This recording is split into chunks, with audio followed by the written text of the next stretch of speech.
భారత రాజ్యాంగాన్ని ఎవరు రచించారు? Doctor B R Ambedkar. రాజ్యాంగాన్ని ఎప్పుడు ఆమోదించారు? 1949 నవంబర్ 26 తేదీన. రాజ్యాంగం ఎప్పుడు అమలులోకి వచ్చింది? 1950 జనవరి 26. భారత రాజ్యాంగాన్ని రచించడానికి ఎన్ని సంవత్సరాలు పట్టింది? 2 సంవత్సరాలు 11 నెలలు 18 రోజులు. భారత రాజ్యాంగంలో ఎన్ని భాగాలు ఉన్నాయి? 22. భారత రాజ్యాంగంలో ఎన్ని షెడ్యూల్ ఉన్నాయి? 12. భారత రాజ్యాంగంలో ఎన్ని ఆర్టికల్స్ ఉన్నాయి? 395. ఆర్టికల్స్ 21. జీవించే హక్కు. Article 21A. నిర్బంధ ప్రాథమిక విద్య.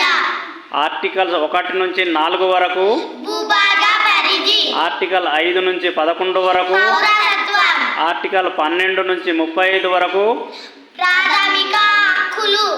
ఆర్టికల్ 36 నుంచి 51 వరకు. ఆదేశిక సూత్రాలు. Article 51A. ప్రాథమిక విధులు. ఆర్టికల్ 52 నుంచి 78 వరకు. రాష్ట్రపతి, ఉపరాష్ట్రపతి, ప్రధానమంత్రి, మంత్రిమండలి, అటార్నీ జనరల్. ఆర్టికల్ 79 నుంచి 122 వరకు.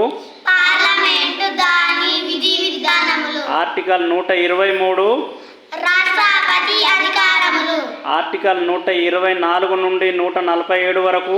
సుప్రీం కోర్టు దాని అధికారములు. ఆర్టికల్ 148 నుండి 151 వరకు. Controller and auditor general. Article 152. రాష్ట్ర ప్రభుత్వం నిర్వచనం.